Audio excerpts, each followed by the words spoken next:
Marcos 13.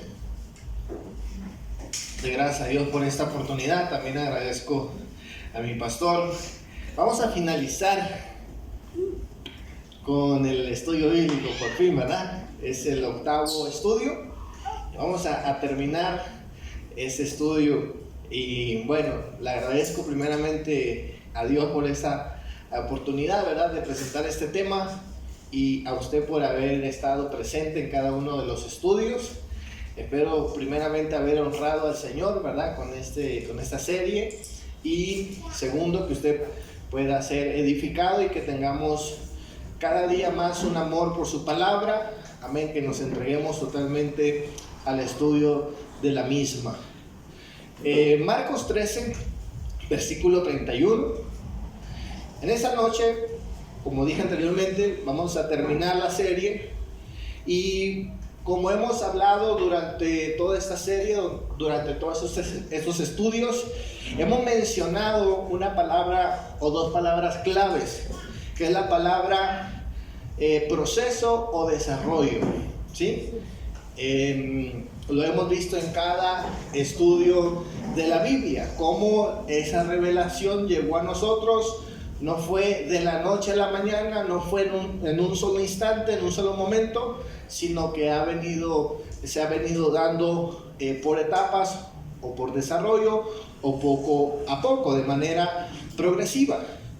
Y si algo debemos aprender de ese estudio es precisamente esto, que así como Dios ha trabajado, ¿verdad?, en cuanto a su palabra, de darla de manera progresiva, ¿verdad?, poco a poco, en la medida en que nosotros vayamos caminando en nuestra fe, Dios va a trabajar de esa forma, ¿verdad?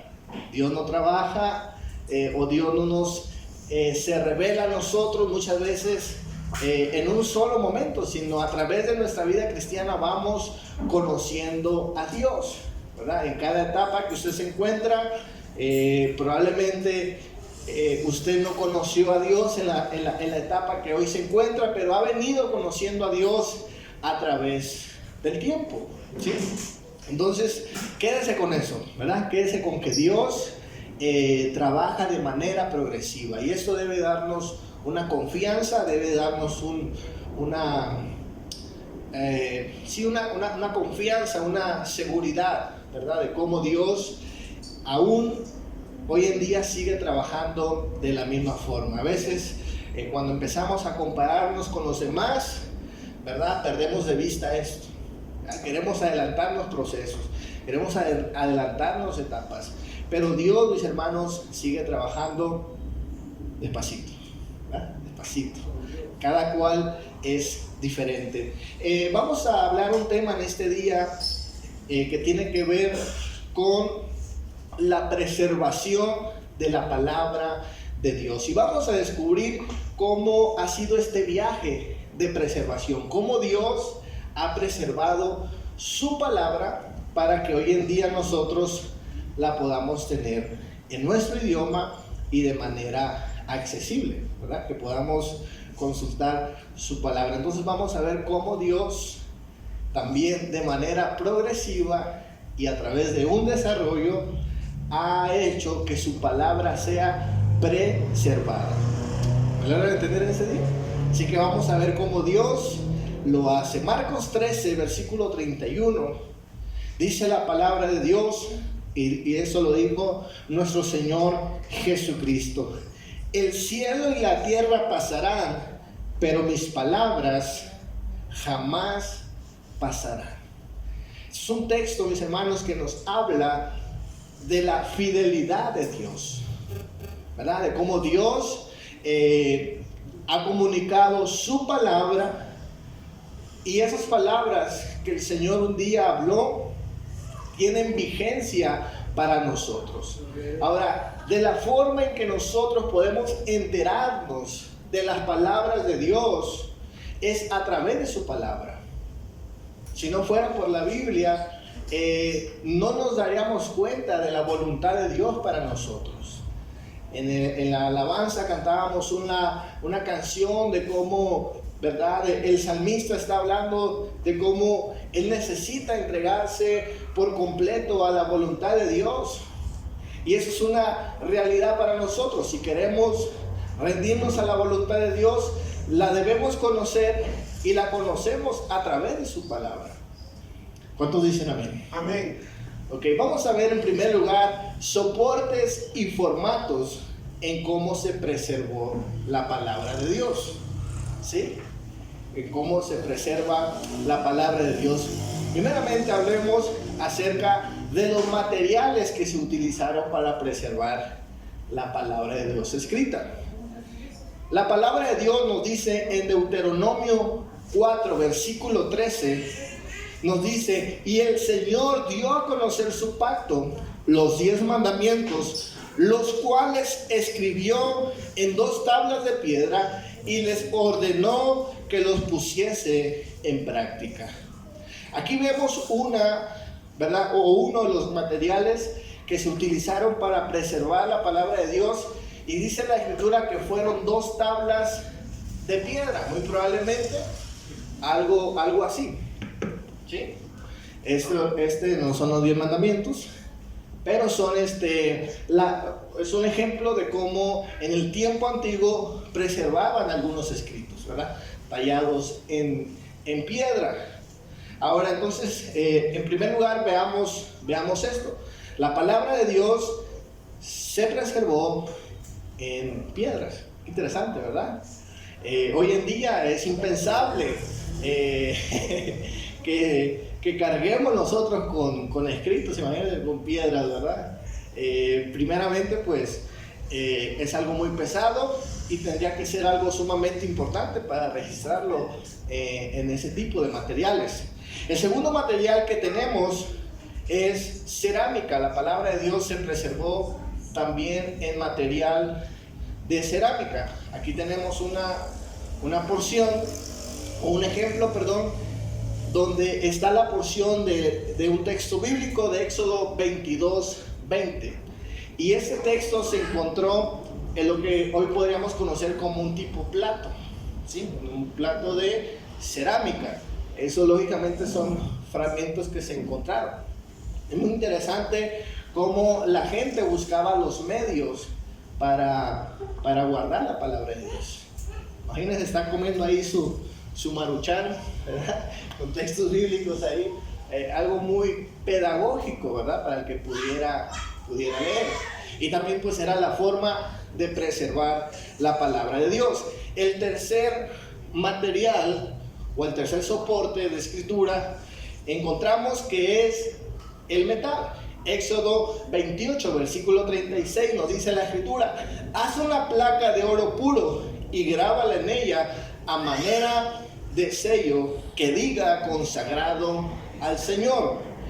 En el tiempo antiguo utilizaban también diferentes tipos de materiales, como era el oro, y también se ha descubierto que utilizaban el cobre para guardar documentos importantes. Este es un ejemplo de ello. Si usted es curioso y quiere saber un poco más, hay un rollo en los manuscritos del Mar Muerto que se escribe completamente en un rollo de cobre, y de hecho en esos escritos supuestamente se encuentran las direcciones de algunos, la ubicación, ¿verdad? Dirección, suena muy moderno, la ubicación de algunos tesoros que se escondieron del templo, ¿verdad? Entonces ese rollo conserva esos lugares. Ahora el cuarto material que se utilizó para preservar la escritura fue el papiro. El papiro era un material más conocido en el tiempo antiguo, y de alguna manera el papiro pues era más comercial y más útil, ¿verdad? De hecho, aquí tenemos un ejemplo de lo que era el papiro, cómo escribían en ello. Era algo común en el tiempo antiguo escribir en papiro. Esto viene mayormente de los egipcios, que desarrollan esta tecnología y comienzan a escribir, ¿verdad?, sus documentos y cosas importantes en lo que hoy conocemos como papiro. Y eso va a ser muy, muy importante porque uno de los manuscritos más antiguos que tenemos de la Biblia se conservan precisamente en papiro. El quinto material que, bueno, se me olvidó mencionar el versículo donde usted puede encontrar esto de los papiros, es en Job 8, versículo 11. Usted puede buscar ahí cómo desde tiempos antiguos ya se registraba en este tipo de materiales. El quinto material que se utiliza para escribir la Biblia es el pergamino.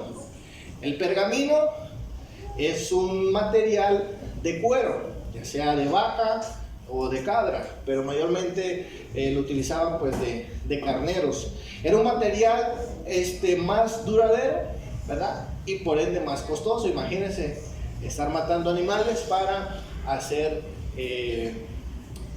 estos escritos.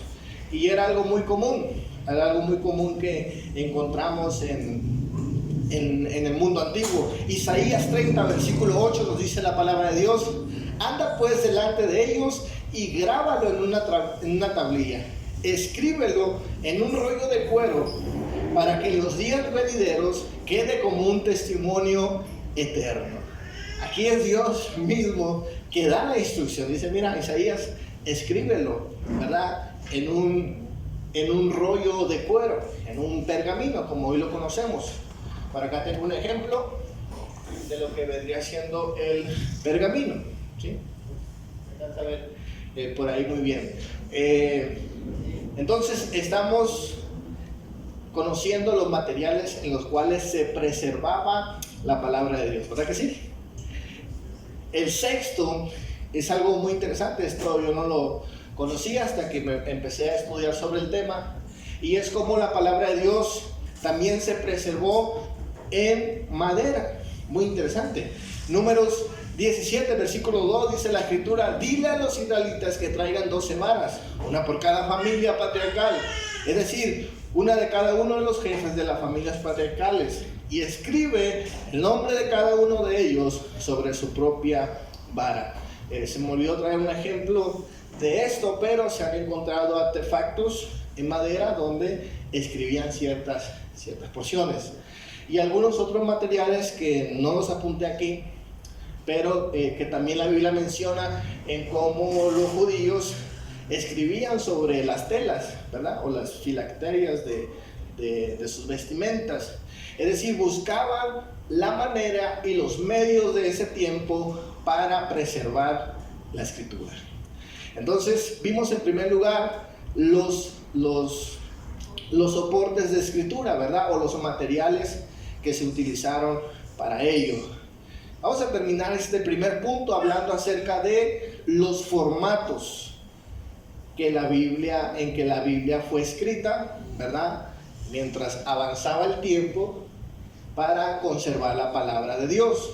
El primer formato que encontramos en la Biblia es el formato de rollo, que es el que van a utilizar los judíos en las sinagogas, ¿verdad? Y en el templo van a hacer ese tipo de formato. Ahora, este formato lo van a poder encontrar en materiales de papiro o en material de pergamino, de cuero, ¿sí? Eso varía. Pero el formato aquí es importante porque de alguna manera pues es práctico para la lectura, ¿verdad? Se hace práctico para la lectura. Dice la palabra de Dios en Lucas 4, versículo 17: y le dieron el rollo del profeta Isaías, y Jesús lo desenrolló y encontró en el lugar donde estaba escrito. Y Jesús menciona el libro de Isaías, ¿verdad? El texto que todos conocemos. Ahora, es muy importante porque Jesucristo, ¿verdad? La Biblia que él conoció, pues era de esta manera. Ahora, el otro formato que encontramos de la Biblia, ese lo vamos a encontrar aproximadamente para el siglo II después de Cristo, siglo II, y va a ser un formato que va a ser el formato que es la base del libro moderno. Escuche bien, esto es muy importante porque el cristianismo no solamente ha hecho aportes religiosos, ¿verdad? De moral, sino ha hecho aportes pues para la misma educación del mundo. Y uno de los aportes que hizo el cristianismo es la invención del códice. El códice viene siendo lo que hoy conocemos como un libro, literalmente, ¿sí? El códice, pues, en forma de libro, y lo crean precisamente para que sea práctico. Y obviamente el soporte de este códice también podría ser de papiro o podría ser de pergamino, de cuero, ¿sí? Pero aquí ya vemos en la historia cómo mientras avanza el tiempo, mientras camina, ¿verdad?, los años, pues van surgiendo diferentes maneras de conservar y preservar la palabra de Dios, ¿sí? Ahora, lo importante de mencionar el códice es que va a ser un aporte pues para la humanidad, va a ser la base de lo que hoy conocemos como el libro moderno. Bueno, aunque hoy en día pues ya está pasando de moda también los libros, ¿verdad? Hoy tenemos tablets, hoy tenemos otro tipo de formatos, ¿verdad? Pero lo importante es saber cómo la palabra de Dios ha sido preservada. ¿Están aquí todavía? Amén. ¿Sí? Ok. Vamos a ver en segundo lugar testigos, no de Jehová, ¿verdad? Testigos textuales de la Biblia. Vamos a pasar en segundo lugar a hablar de testigos textuales. Estamos hablando, mis hermanos, que desde tiempos muy remotos, en los tiempos antiguos y sobre todo en los primeros años del cristianismo, aunque para muchos era difícil leer la Biblia o leer la palabra de Dios, había un interés por conservar la escritura, ¿sí? Ahora, la Biblia, mis hermanos, se fue transmitiendo, ¿verdad? Se fue divulgando de manera escrita a través de esos formatos que hablamos, y esos formatos que hablamos, ya sea en papiro, ya sea en pergamino, ya sea en códice, se han convertido en testigos, ¿verdad?, de esa palabra preservada. Ahora, ningún libro religioso, escuche bien, ningún libro religioso se compara con la palabra de Dios. Hace quizás un poquito más de un año estaba hablando con unos mormones, que no es que yo los busqué a ellos, sino que en esa ocasión mi papá estaba predicando en el evangelismo y se acercaron dos jóvenes a interrumpir a mi papá. Entonces yo le dije, vénganse para acá, yo los despacho, los atiendo. Y me empezaron a hablar, ¿verdad?, del libro del Mormón y de toda su rollo. Yo desconocía y sigo desconociendo mucho del asunto de ellos, pero él me mencionaba cómo ellos habían obtenido el libro del Mormón, ¿verdad? De que el líder de ellos había recibido la visión de un ángel, y este ángel le entrega el libro del Mormón escrito en 2 tablas de oro. Y eso me llamó mucho la atención. Y ya le digo, bueno, si fue escrito en tablas de oro, pues me imagino que las han de tener, ¿verdad?, por ahí conservadas, o sea, pues son testigos, esos escritos se convierten en testigos, ¿verdad?, de eso, de ese libro que ellos tienen. Pero ellos lamentablemente no tienen un respaldo de eso, ¿verdad? Y ellos me hicieron la pregunta a mí, ¿y ustedes, su Biblia, ¿verdad? Como que queriéndome de alguna manera atacar, diciéndome que nosotros no tenemos testigos textuales de esa revelación. Y le dije, claro que sí, claro que tenemos manuscritos antiguos de esa revelación. Es decir, que lo que nosotros creemos y en lo que nosotros confiamos, ¿verdad?, no nació como ese tipo de cosas que ellos creen, ¿verdad?, que no tienen la manera de comprobar. Entonces, nosotros, mis hermanos, tenemos manuscritos que se preservan hasta el día de hoy. Y no existe, escuche bien, no existe en los libros religiosos, ¿verdad?, la cantidad de manuscritos que nosotros tenemos. Solamente para el Nuevo Testamento, mis hermanos, tenemos alrededor de 5,000 testigos textuales de la Biblia, ya sea en pergamino, ya sea en papiro, ya sea en pequeños fragmentos de la Biblia, pero tenemos testigos textuales. De hecho, el manuscrito más antiguo que tenemos, usted lo puede verificar en su internet, es el papiro P52. Es el papiro más antiguo que tenemos y es un fragmento de un evangelio. Entonces nosotros tenemos no solamente, ¿verdad?, esta posición de fe, sino también tenemos evidencia histórica de que lo que creemos ha sido registrado a través del tiempo, ¿verdad? ¿Cuántos dicen amén? Entonces vamos a mencionar algunos testigos textuales. Si usted está apuntando, regístrelos ahí y después los puede buscar y corroborar. Los primeros testigos textuales que tenemos del Antiguo Testamento, tenemos lo que se conoce como el texto masorético, que es el texto hebreo del Antiguo Testamento. Después tenemos el Códex en Burgo y tenemos el Códice de Alepo, que es el códice más antiguo que tenemos, y también tenemos el códice de la Genitzá del Cairo. Tenemos también el Pentateuco samaritano, entre otros. Menciono esto, mis hermanos, porque es maravilloso poder de alguna manera ver cómo la historia de nuestra fe se fue registrando y preservando en este tipo de materiales, ¿verdad? Segundamente tenemos también algunos testigos griegos, que son manuscritos que se escribieron en griego y se preservaron también como parte de esto que hemos hablado, ¿verdad? De cómo Dios ha preservado su palabra. En el 45 más o menos, en el año 45, se encuentran los manuscritos del Mar Muerto, ¿verdad?, en las cuevas de Qumran, y vienen a ser los manuscritos más antiguos que tenemos del Antiguo Testamento. Esto igual usted lo puede verificar. En el Nuevo Testamento, vamos a pasar al Nuevo Testamento, también tenemos diferentes manuscritos que se han preservado hasta el día de hoy. Mencionamos anteriormente que hay un promedio de 5,000 manuscritos del Nuevo Testamento.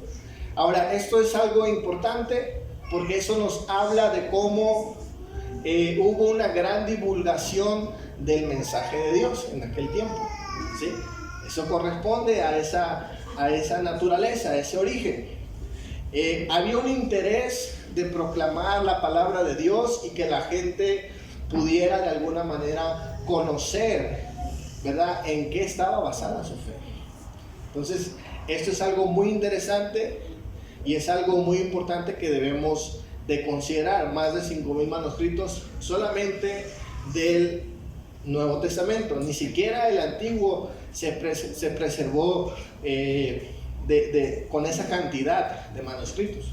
Esto porque los judíos eran más celosos con su fe, ¿sí? Ellos no tendían a compartir su fe. Es más, tenías que saber hebreo para poder leer sus escritos. Y en el caso del Nuevo Testamento, el mensaje se divulga en griego, que era como el inglés de hoy, ¿verdad?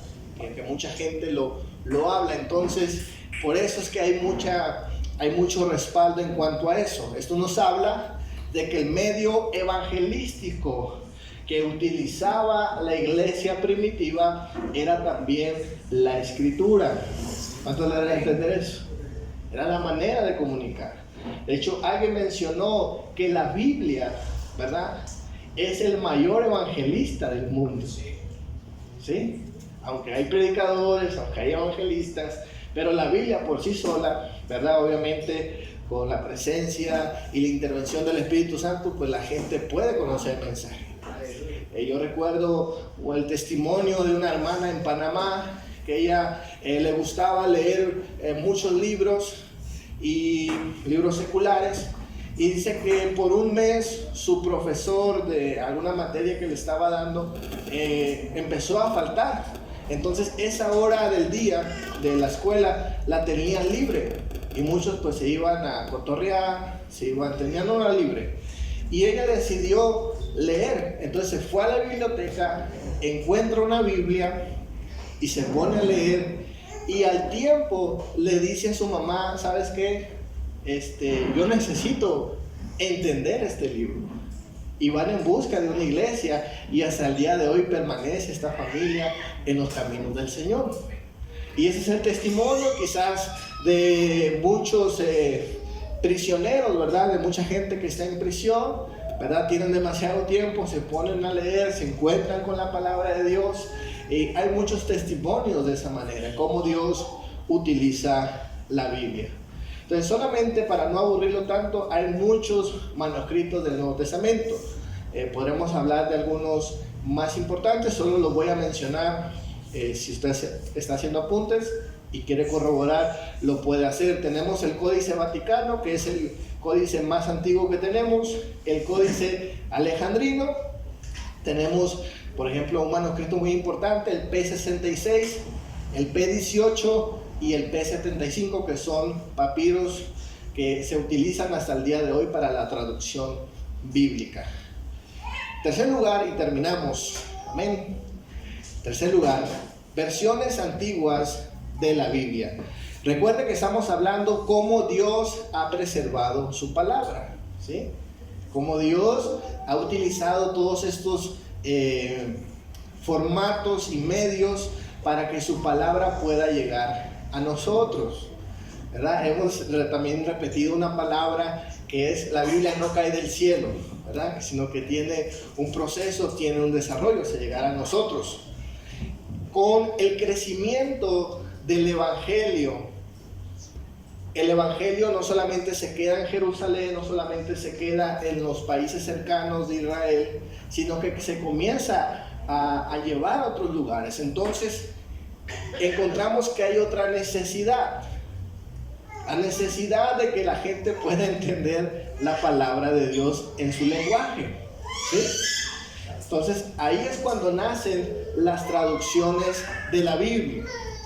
Las traducciones de la Biblia no es un negocio, ¿verdad?, del cristianismo, no es un capricho de los intelectuales, ¿verdad? No es que una gente llena de orgullo, ¿verdad?, se dedicó a estudiar idiomas bíblicos porque simplemente quería demostrar cuánto sabía y caprichosamente sacar su traducción bíblica.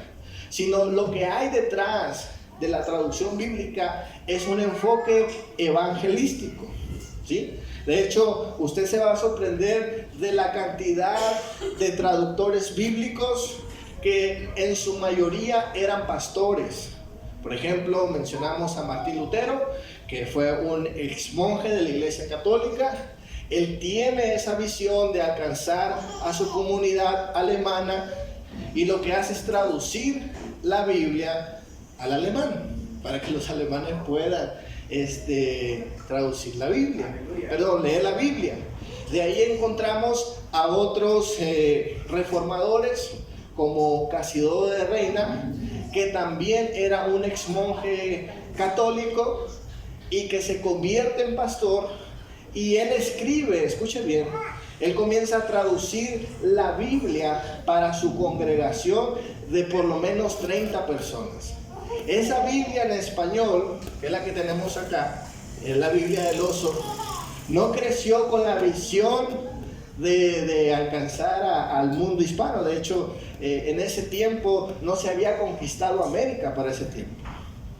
Entonces no hay una visión empresarial o no es algo de capricho de ellos, sino que él tiene en su corazón pastoral el deseo de que su iglesia pueda leer la Biblia.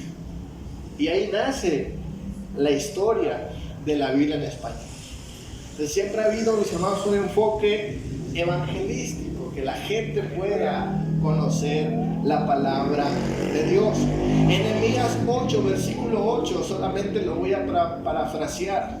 Cuando los judíos regresan del exilio, dice la palabra de Dios que Nehemías comienza a leer la escritura y resulta ser de que no entendían la palabra de Dios, porque ya su idioma no era el hebreo, era el arameo.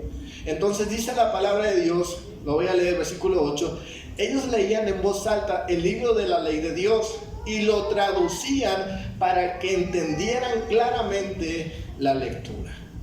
O sea, nuevamente, las traducciones no es un capricho, no es un negocio, sino que tiene el propósito de comunicar la palabra de Dios en nuestro lenguaje.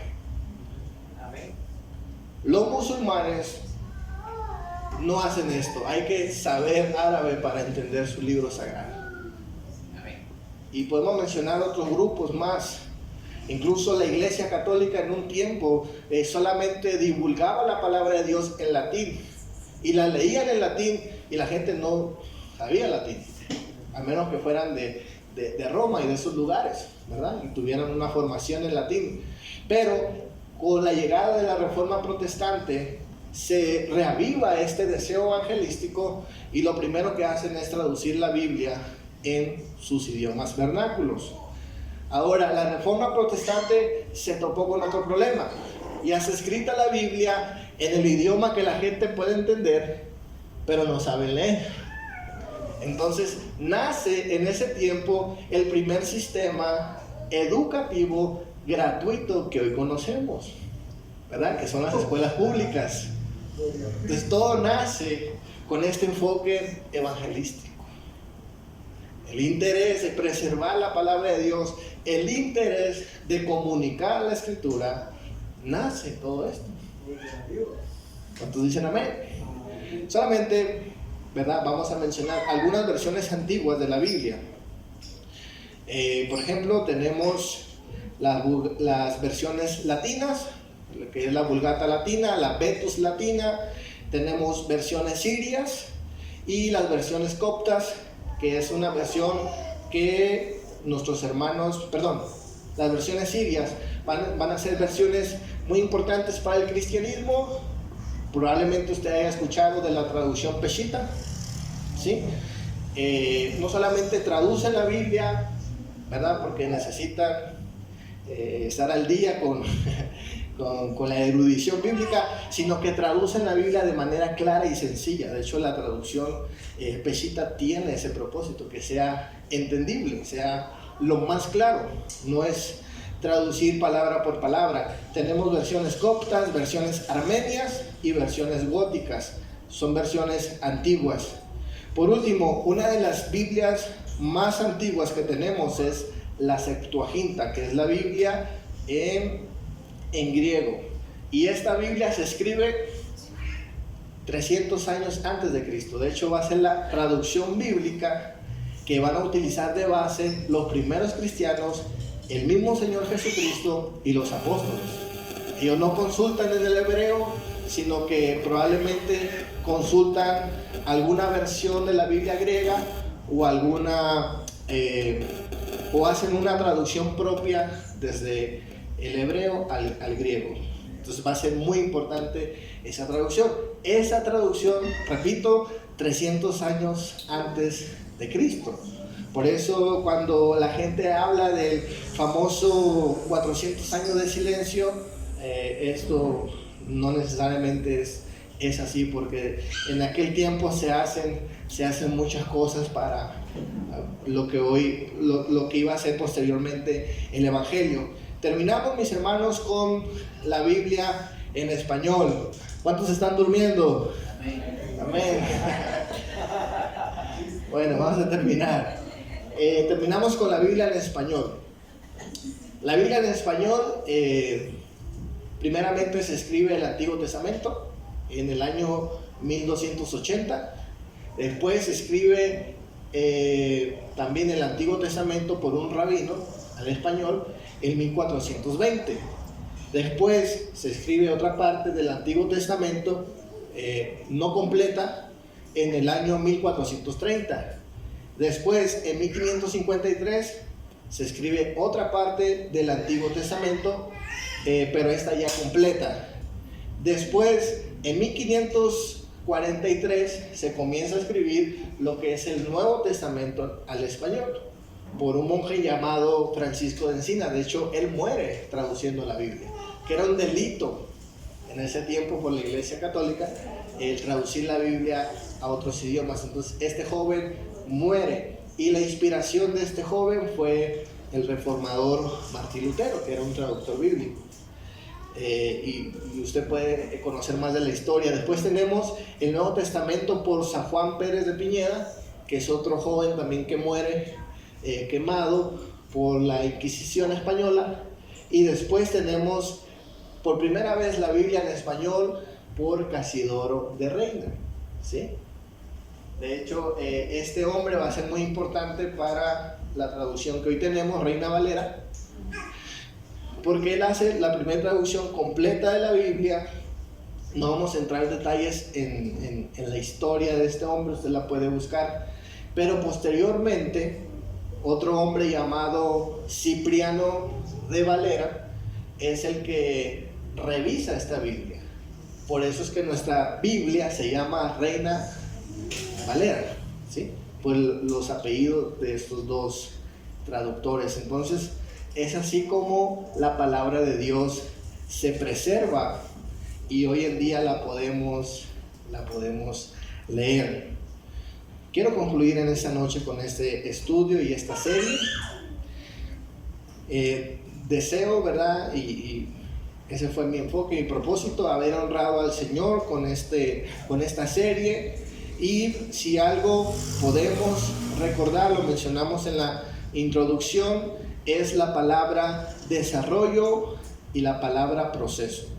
Como Dios ha trabajado, ¿verdad?, de manera progresiva en la historia, no de un momento, no de un día a otro, sino que Dios sigue trabajando poco a poco en nuestras vidas. La Biblia llegó a nosotros así, a través de un tiempo, a través de mucho sacrificio, y hoy en día la podemos tener disponible para nosotros. Denle un fuerte aplauso a nuestro Dios.